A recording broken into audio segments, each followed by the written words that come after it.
Welcome to another week and another video on what to invest in this week in GTA Online. This week isn't as good as the last week, which had bonuses on the Dr. Dre contract, but the FIB files aren't as bad as many people say either. As for the discounts, they're actually really bad. So basically everything I mentioned in this video, except for the property, should only be bought if you have a lot of money and are already well progressed in the game. If you've just started playing recently, I recommend only buying the business. This update runs from May 15th to May 22nd.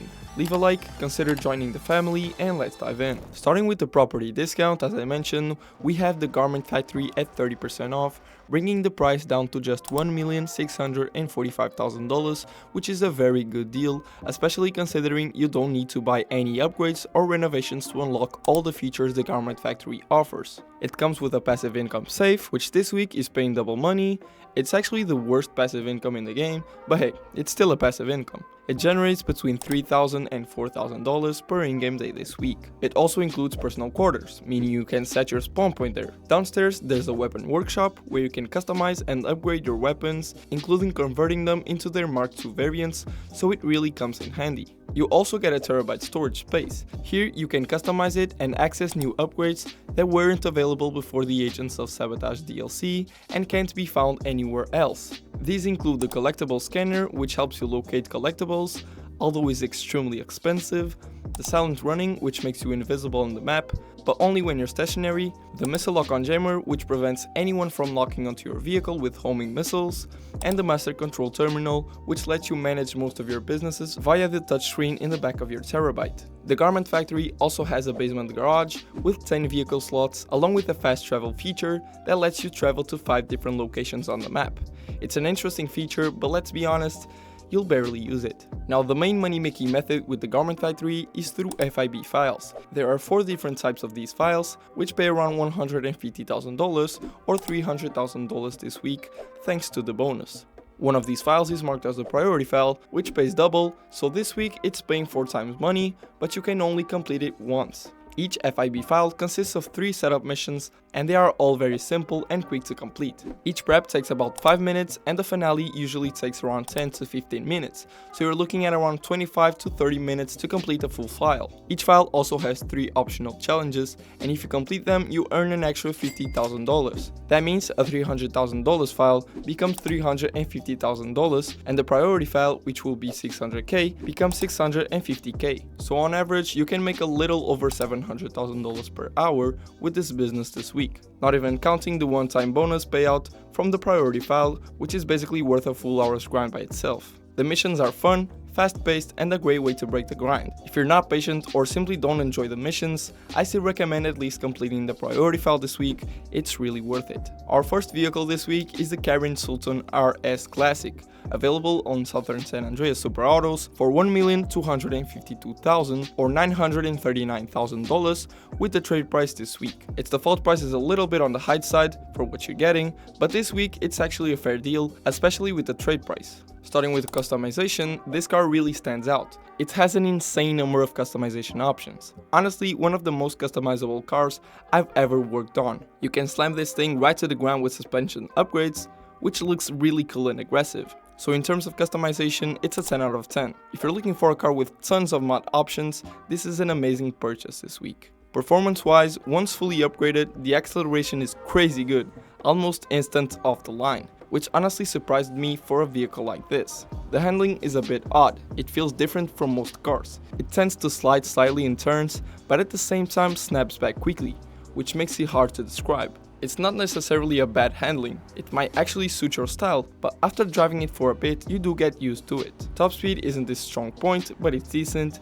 Overall, it's a car that, in my opinion, looks amazing, has an insane amount of customization, and fantastic acceleration. The only real drawbacks are a slightly underwhelming top speed and brakes that could be better. Moving on, we have the entire LS Car Meet Test Track lineup. That's right, this week I'm recommending all 3 cars available on the LS Car Meet Test Track. We've got the Dubachi Rapid GT at $140,000, the Dubachi Massacro at $275,000, and the Bravado Velourer for just under $700,000. These cars are insanely good for their price, especially the Rapid GT and the Massacro. Starting with the Rapid GT, it doesn't offer much in terms of customization, there's really not a lot you can change, and that's basically its only downside. The price is great and the performance is even better.